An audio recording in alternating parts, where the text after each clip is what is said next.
culture, societal issues, education, business, and innovation.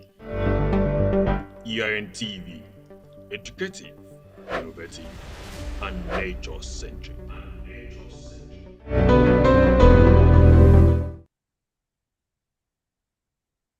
Hello, good evening from Uyo, Nigeria.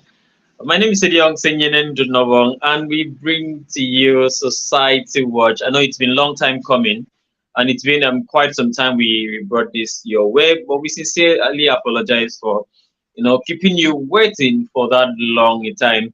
It was due to circumstances beyond our control, but I want to promise that going forward, you'll be having Society Watch because we are here, to bring to bring you up to speed with happening in the society, and of course, particularly with regards to Nigeria, and as information will get to us across the globe. So this is Society Watch on EIN TV. My name is Ediong Senyin Dunobom. Yes, about the last program we had on environmental research, I had mentioned that we will bring into you our business spotlight this week, beginning this week. So we are still looking forward to that, and possibly Friday, we should be having our first on that series, Business Spotlight. And it promised to be quite educated. It promised to be quite revealing. So if you're a business person, you should jump on this opportunity to see that we have you on our space. And for now, it's going to be running for free. And all you need to do is indicate your presence, your availability, tell us your location, and we'll be there with you to promote your business and to make you talk about your business for the whole world to see what you do, and of course come to patronize you. And then so you shouldn't be joking with it. Don't take it for granted. Like the popular people will say, you snooze, you lose. So please do not snooze on this, and make sure if you're a business person, reach out to us through the contact you have on our pages, and of course the ones that will be coming on the screen anytime from now. Yes, once again, this is Society Watch. And today on Society Watch, we'll be talking about something very important. About a couple of weeks ago, we were talking about the elections, and of course, we brought you on this particular program, Society Watch. We brought you a few series on what we should be expecting as Nigerians as we were heading to the poll. And as you know, fate will have it, we had the winner, and of course, as we speak now, the cases are there in the court, and so we will not be talking about the things that are already before the court of the land. So we will just focus on Nigeria post 29th May. Of course, on the 29th of May, we will be having the president of Nigeria sworn into office. We had our worries, people are traveling, and of course, in Nigeria, we call it Japa. And there are a lot of things happening across the length and breadth of Nigeria with regards to what will happen post 29th of May 2023. And then today we'll be having a conversation with someone I've known to be very, very Nigerian centric, and of course a young person, not just at heart, but a young person and an unbiased fellow. So I'll be introducing my friend and brother who will be joining us from Oyo State, Nigeria. His name is Kamil Raji. Mr. Kamil, you're welcome. Thank you. Good evening. You had me blushing over there. You're welcome to the show, my brother. Okay, so Kamil is an agro supplier, agro input supplier, and of course he deals on that, and of course a social commentator. And for people that knows him on Twitter, you will know him to be the Wild Baron, and he's always quite frank. And wherever his interest lies, he will go all out for that interest. And I commend him for that. He's a man of solid opinion on matters that attracts out, and then fancies articles is fancy. So good to have you, my brother. It's nice being here too. Good evening, Ed Young. So to set the ball, to kick the ball, and then get it rolling, I would like to us to for you to just give us your perspective, on a general note before I start throwing questions for you to do justice to them. What is your feel? What is your feel with regards to the temperature in Nigeria post May 29th? Post May 29, I think It's been since I think 2021. It's been a bit hot where people, due to disagreements and all. But post May 29, I think uh, I won't even say post May 29, maybe post Supreme Court judgment. I think the temperature would become lower, and people would try to people would start accepting. There's this what they call cycle of grief. Lots of people would have come out of that and accept to live with what life has thrown at them or what the election has thrown at them. So it's normal in all the election cycles for us to, for the how would I call it? There's a word for it, for the polity to be heated up. But after Mm. time, whoever wins or the losers find way to go around bringing people back to the normal where the polity becomes docile and exchanges become frank and lack anger. So that's it.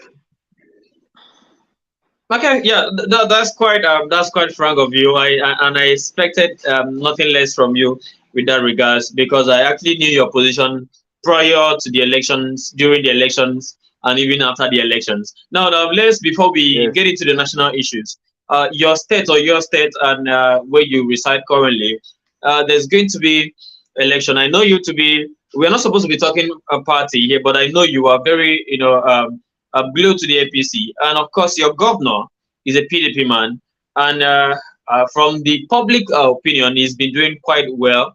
What do you think about the election that is coming up in your state, the governorship election that is coming up in your state, in a couple of days, is No, it days or weeks from today? no, no. That's Ondo, but my states, we had our elections, and although I'm a very frank member of the APC, I saw no way. Even though um, the present governor, His Excellency Sheyi Makinde, has to some extent not really been, how would I say, because he's young, he's not really been, but I saw no reason for me to support the APC candidate who is actually what I would call a career politician. So Hmm. it's no, but although it's impossible for me to vote for the PDP, which you do well know, but it is also impossible for me to have said, okay, I will take the candidate of the APC, Teslim Polari, over my candidate. So about the Ondo elections, I'm not really following it because I think that's the only state that has an election in the southwest, and they've not Yeah, yeah, even. sure. I Yes, yeah, misplaced that to be. I took that to be your state. So sorry about that. yeah. Okay. I, So I for had me, mentioned Kamil to be a frank talker. Imagine what he's saying about the FTC candidate, the governor candidate in the states, and of course, throwing his support around the PDP, a governorship no, no, candidate. no. So I Kamil, won't say, I supported the PDP person, but nah. But but you know what, how it is. indirectly, however, even though you've said what you needed to say, and I appreciate you for your for your frankness. Okay, so we move to what is happening in Nigeria, and then what the expectations are, and then let me see how we could look at sector by sector analysis of the incoming administration. Substantively, Tinubu has been declared the winner, and of course, we are expecting that he'll be sworn in on the 29th of May, and he's become our president, no more the president-elect. And going by what had happened from 2015 till date, there's been a lot of, if there's been a time where young people had to leave Nigeria, it has been in this dispensation. Everybody will see a need. In fact, you just wake up and you will talk to someone, and then the next day, he will be greeting you from the UK or from whichever part of the world. Meanwhile, the previous day, you were having a conversation with him. Then it happens to be that the complaint has been the economy has been somewhat and very difficult for young people to thrive. And I remember during the campaigns, Bola Tinubu, in one of those uh,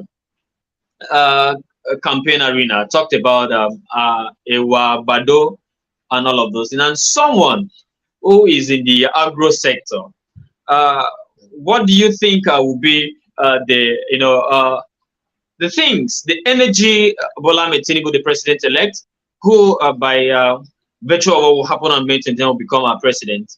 What do you think are the energies, the things, the sector by sector input will be, injecting into the agro sector to say that we have a thriving sector in Nigeria? Okay. Firstly, I would like to I would like to disagree with you on the Jackpot issue because I, growing up, yes, I'm a Yoruba boy, but I lived in Benin. But in every street, all landlords have at least one or two children abroad. In Edo Hmm. State, say, Aeta Megbe wa Italy. We don't tell ourselves when we are going to Italy. Almost every household has one or two persons in Italy. It's only now that people are traveling and it is not an informal way of traveling. People are passing through legal channels of traveling. That is why it looks like the migration is rampant. Also, the in fact it is even a sign of a burgeoning economy to a certain extent.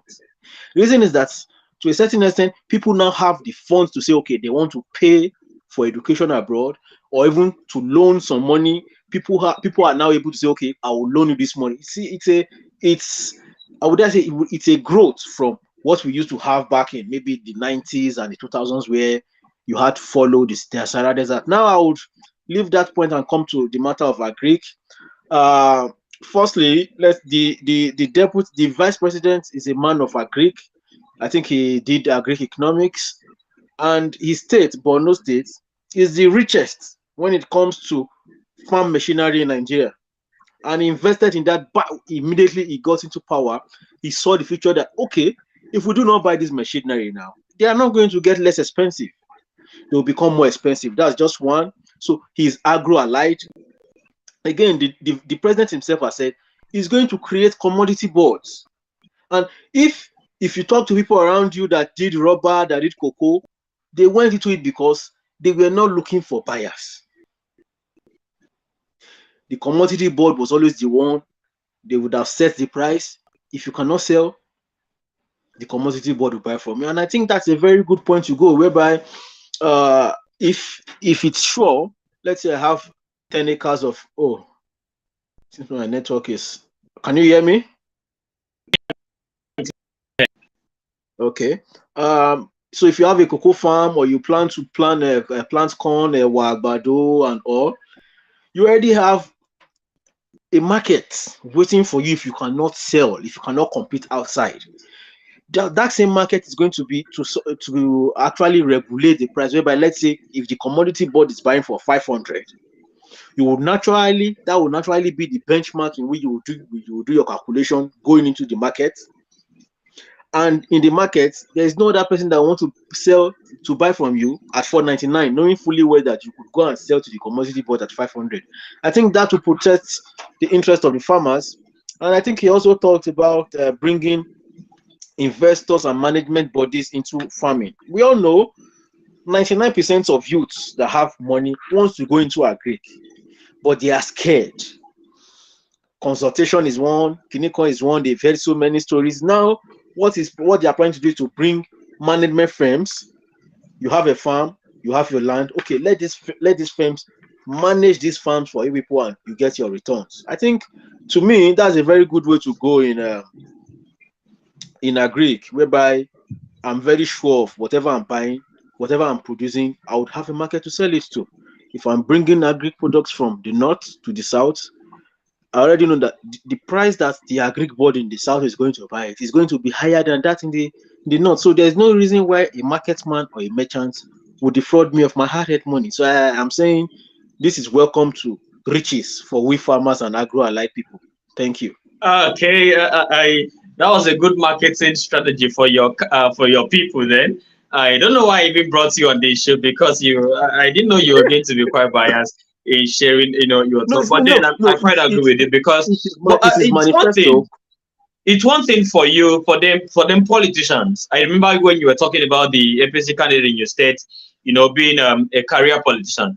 So it's one thing for them politicians to be, making these promises. It's another thing for them to implement them, because in the end, democracy is it's by the people for the people. You understand? So it's the implementation is, where we should be concerned.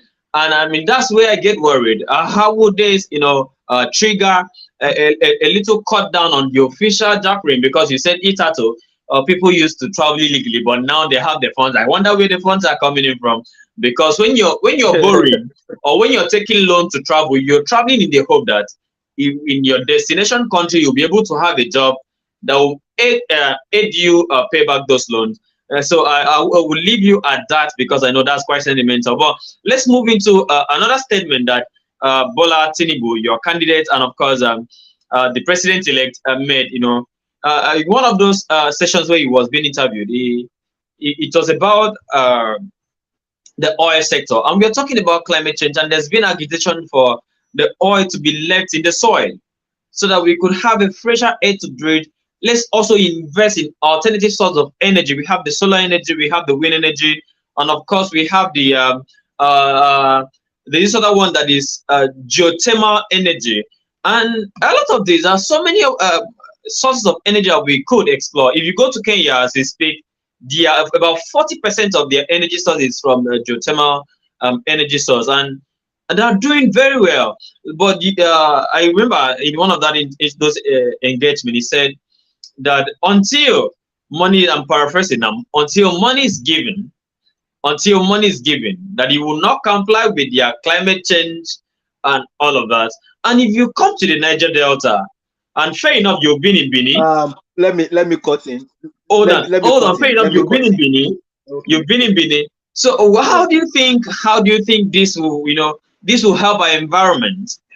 How do you think, as a young person, is there no way that we could channel our resources to creating green employment to the people? Firstly, I know you as a climate activist, so I would like to tell you that if Africa as a whole was to be fully industrialized, and let's say we were using fossil energy, would only be contributing 3.05% to the global warming effect or global pollution. We'll only be contributing 3.05%. Now, looking at it, when the war between Ukraine and Russia just started, countries like Poland advised their people to go into the forest and fetch wood to burn to get energy. Germany fired coal plants. That is because it was cheaper for them to do. For us here in Nigeria, the cheapest way for us to gain energy is through gas and fossil fuels. Also, he said he wants to take Nigeria from a fuel or crude oil dependent economy to a gas driven economy. Okay. So now what the reason why he said you are telling a church not to drink from a poison chalice. The fact is that the only thing we have without any aid that we are not going to spend a lot of money on is fossil fuel. Nigeria, geothermal energy is not something that is available to all countries. There are countries where yes, it is very available, like in places like Siberia, where you have lots of heat coming out from the soil. That is possible. But in Nigeria, I do not know if there are places that do that. So companies are investing in different sources of energy, thermal energy, hydro energy, like the kind of I don't remember the kind of plant that caused fights between Otedola and Ilumelu of recent. But that is to show that even although we are saying that yes, we cannot afford, we do not have the money for clean energy, we do not have the money to invest in clean energy. If you want us to follow this Paris climate deal, let me even give you one instance. USA, which is I think is bigger in land space than the whole of Africa, has reneged from the Paris climate deal because it does not align with their interests. So why then will His Excellency the president-elect align with a deal that does not align with the interest of his people? Before we start respecting such deal, first we should be energy sufficient. When you're energy sufficient, you now say, okay, this way we are getting energy from is not good enough. Let us diversify. So again, before I leave this topic, if the whole of Africa, I'm not saying Nigeria, should be fully industrialized and we are employing only fossil energy, we will be contributing just 3.05% of the global pollution. So I think you people will give us, you energy activists will give us a leeway. Let us be fully industrialized fully. Before we can even be fully industrialized, we have a 300-year gap. Okay. Raji, the Bible you know and I know says, shall we continue in sin so that grace may abound? I will leave you at that because I just needed your opinion on that. Again, But ladies there and is gentlemen, this is there is a saying, there's a popular saying, idiom, that the end justifies the means, and always that has been the case. When Trump was contesting for election, he was the most dragged. People were dragging him. In fact, instead of being popular, we would say he was notorious. It was the same with Bala Blue. But today, the end, I think, has justified their means. So if Nigeria will get to full electric capacity or energy capacity, whatever means we take to get there, God bless Nigeria. God bless Africa. I didn't expect anything less from you, but then I sincerely respect your opinion, and I want to believe there are so many ways to catch a rat, and of course we could always do better. Thank you for your sincere opinion, ladies and gentlemen. This is Society Watch on ERN TV, and I have a fantastic gentleman here, who is sharing it from his sincerest and of course the topmost part of his heart is sincere opinion on national issues. His name is Kamil Raji. Kamil is joining us from Ibadan, the brown roof city in Oyo State, Nigeria. And I do not take your time for granted. And of course, we must say a very big thank you to the guys who've made it possible for us to always gather here at every point in time. I would like to thank Blue Green Initiative for Sustainable Development, Pan African Climate Justice Alliance, and of course, the Climate and Sustainable Development Network of Nigeria. Thank you for all your support always. We do not take it for granted. So, Camille, let me get back to you. And of course, if you're joining us from anywhere, feel free to share your comments, ask questions. I will bring them up for Camille to address them. Of course, you can see he's a man of figures and numbers. He will talk to you with real-time figures and real-time numbers, and of course, even with real-time examples. So, feel free to drop your comments, your questions. He will attend to them as long as time permits. So, Camille, let's get to first real-time issue: youth employment. One of the problems we are having in Nigeria, and of course, one of the reasons I would say, even if I had to say that myself, of violence across the space has been due to lack of employment. And of course, people will always say that an idle man is a devil's workshop. Where do you see youth employment or the place of employability post 29th of May? Okay, firstly, so my answer may be to some certain extent a bit biased, but you see, this I is just the wanted to be issue. frank. This I is wanted to be frank. Put yes, sentiment aside, yes, I put know, party affiliation aside. I'll be very frank. As yes, a I young know. person, The reason, when you've hosted, let's say you've hosted this interview or this session last week and this week, next week when there's an opportunity to host maybe a TV section or something on CNN, your track records would have spoken for you. So I would like to say Bola Ahmed Tinubu has been a doer. It is known to both haters, lovers, critics, and supporters. In his time as the Lagos State, he, one way or the other, found a way to give jobs to even those that the some touts that were ready to. You see the so many parastatals formed for the Lagos State government. Some have been copied from other states. Like immediately, my own governor, my late governor Abiola Ajimobi came around. There was this year so which he copied from a Lagos State template. So this template has been employed around the whole country. Again, I would like to know you that since 2015, this present administration has put an embargo on federal employment. There has been no employment on federal civil service or those of parastatals taking people. So I believe if this embargo is lifted due to like 8 years is enough for some people to have, to a lot of people to have retired, I think lots of youth will get jobs in the federal civil service.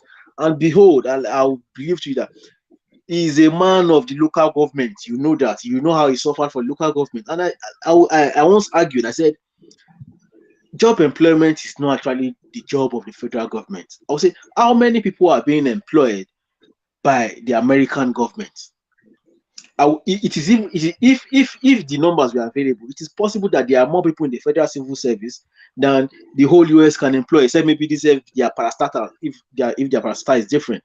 So if our local government, let's say your local government employs 5,000 people, let's say just 3,000 people or 5,000 people, you would know at least 3 or 4 people that leave the streets and get real employment. What are the jobs that these local governments are supposed to be doing? Primary school has no business being run by the state governments. Mr. Ediong, Ukanafun Primary School should be run by Ukanafun local governments.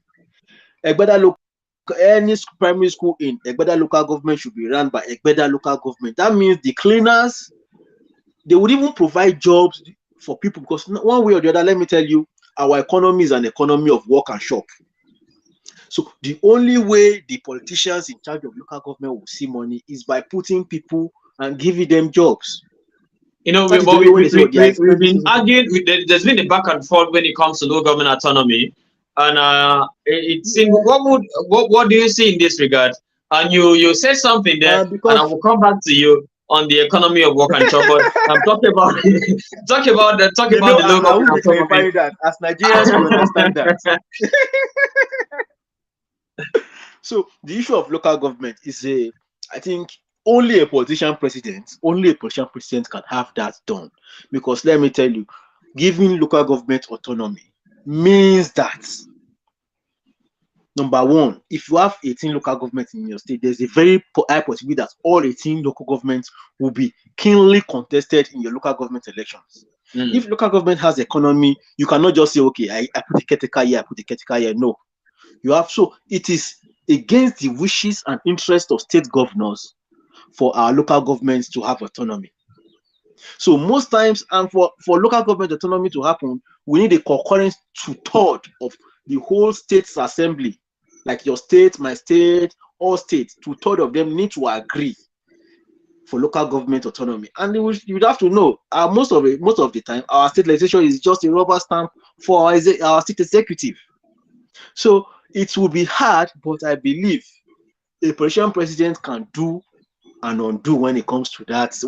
Because there are so many ways, there are so many loopholes you could explore to make that. Even if, let's say, okay, the local government is not efficient, give them some responsibility. Growing up in Oyo State, after leaving Edo State, yes, around 2005 or so, when Ladoja was state government, our inner roads were being built by boys on our streets, employed by the local government. Mr. Edion, let me ask you something. Your father's house is on so street, and your local government now says, oh, people from this street should apply or want to make this road. Would you people not give your best to make sure that road in the next 20 years does not have a pothole? That's true. That is the time that people are spending to make that road is time where people are not drinking beer, where people are not snatching wallets, because you know that if you go there in one day, if you go there for a day, you are seeing at least 5K. Even most of the people in offices do not earn 5K a day. So giving the local government responsibility is one. Reforming our parastatals and making sure they are connected to the people is two. You look at Lagos state government has most of the parastatals that is connected to the people. If you hear Lamata, one small problem, they don't catch you. If you hear LNCDC, neighborhood watch and all, these are, if an agency is far from the people, there is no way they will be offering services that affect the people. I can't just stay in my office. I'm a local government worker. Come by 9 o'clock and leave the office by 12 o'clock. I'm not adding anything to the society. So I believe such reforms would happen in FRSC, NSCDC, National Orientation Agency, and all. And I believe the private, he has always talked about giving the economy to the private. Although he's not privatizing national projects, he's talking about tax credits, trying to increase. Let me tell you something. If you reduce the amount that companies spend on energy, they will look for ways to maximize their workforce, putting more people to do the jobs in less time.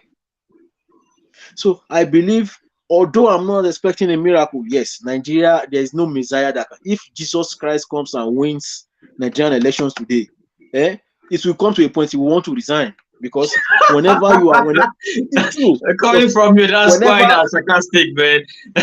No, because as Nigerians, once they say this is the policy we want to do, a normal Nigerian, a secondary school Nigerian is already looking for a way to beat that policy. So to a certain extent, I won't say we are a lawless people. I will say we are kind of people that we like to find our way, whatever way it is, we like to find our way. So that is just it. I want to believe the best for Nigeria, and of course, you've shared some quite profound, thoughts there. I wish this were, put to writing. And of course, we share this or make sure that this conversation go as wide as possible. Those employability or employment opportunity or job creation opportunity you've shared there are quite profound, and they sound simple, but if taken seriously and implemented, I believe it will go a long way to cause a lot of change in the narrative and see some system reform. And I hope we see a better Nigeria in terms of youth employment post 29. Because I remember when President Buhari, if I dare quote him, say that there are no jobs. And of course, the federal government don't even have jobs for people. But I did to throw these rhetorical questions. Are they not employing people? Who are those people that are being employed?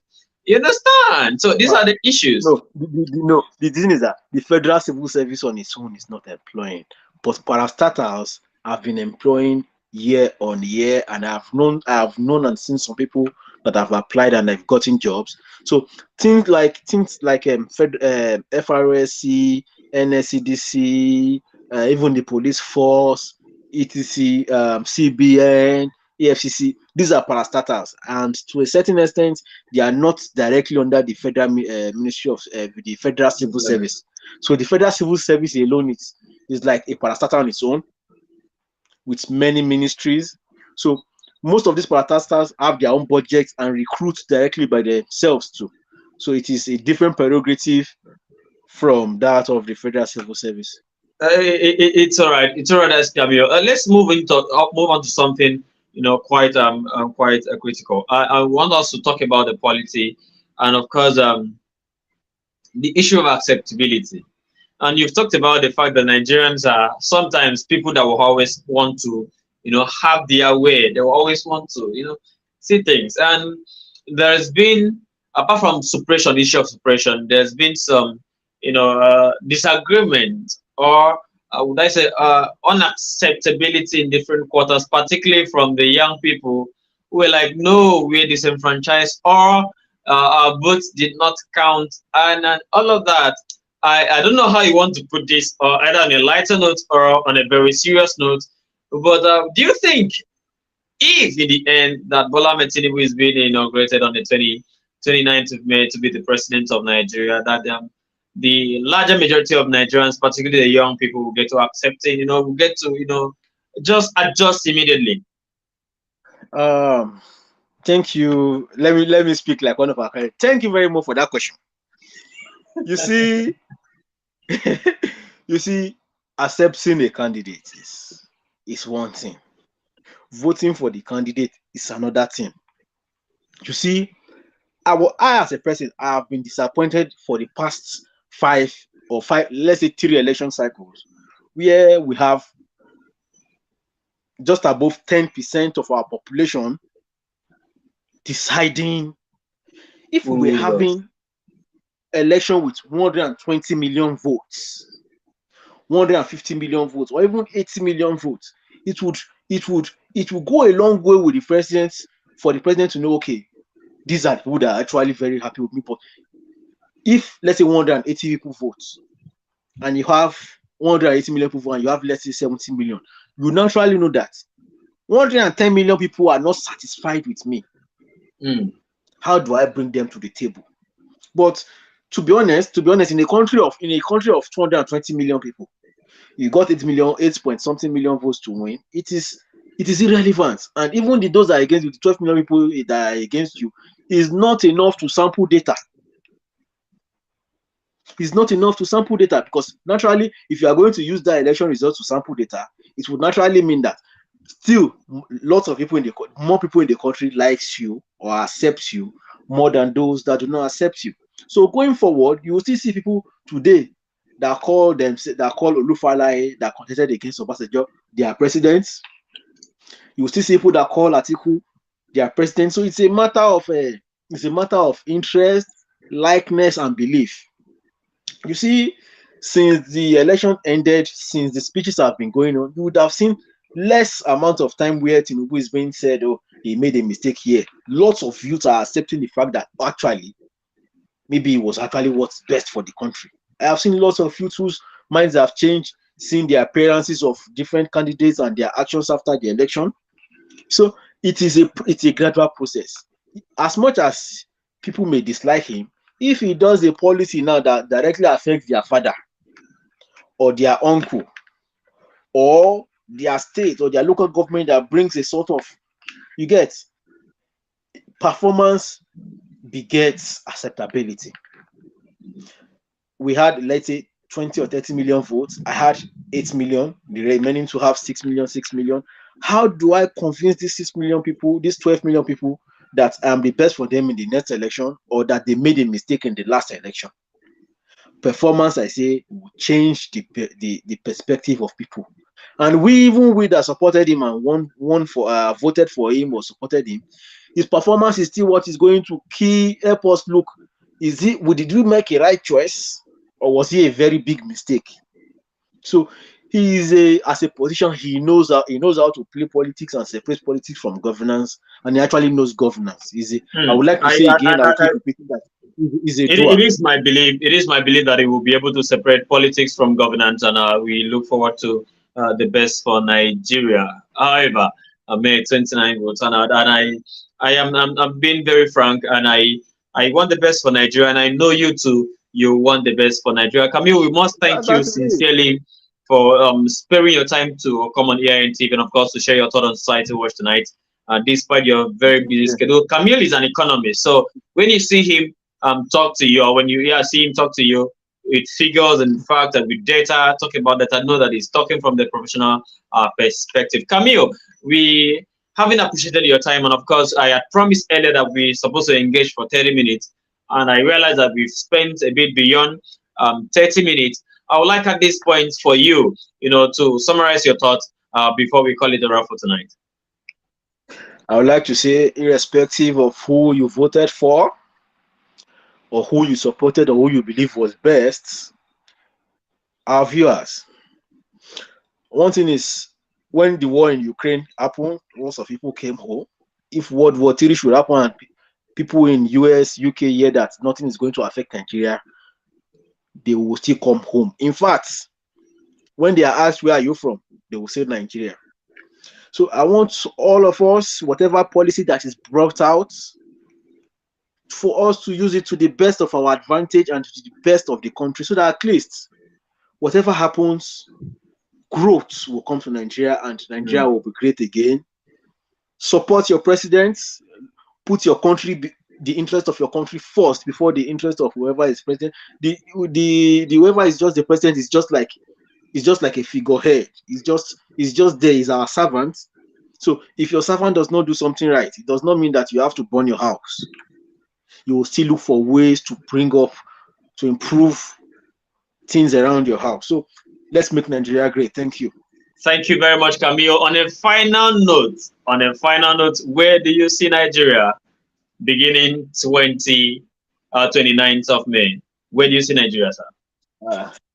I'll see on the economic parts, I'll see a radical shift away from the last 8 years. And on the infrastructure part, I'll see a continued growth along the line that the president, I would like to say, is the giant of Nigeria's infrastructural growth in the last, let's say, 30 or 40 since the return of democracy. You would agree with me. So I believe that the next president should continue in that stride, because now apparently, if you are traveling from Akwa Ibom to Lagos by road, Ejong, there's almost no stretch that you will not see FEMA or one company or the other building. So AKK gas projects, railway lines, we need more of that. We have 300 years to catch up with. So let the next president continue. And security wise, I think the next president has a whole lot to do. Don't worry, we'll get to talk about security some other day. I want to thank you at this point, sincerely, Mr. Camille, for sparing your time to be on the program with us tonight. We do not take this for Thank you granted. for having And me. I hope you'll be available when next we call upon you to, come on Society Watch, because we would like to have more of your analysis on issues as they unfold.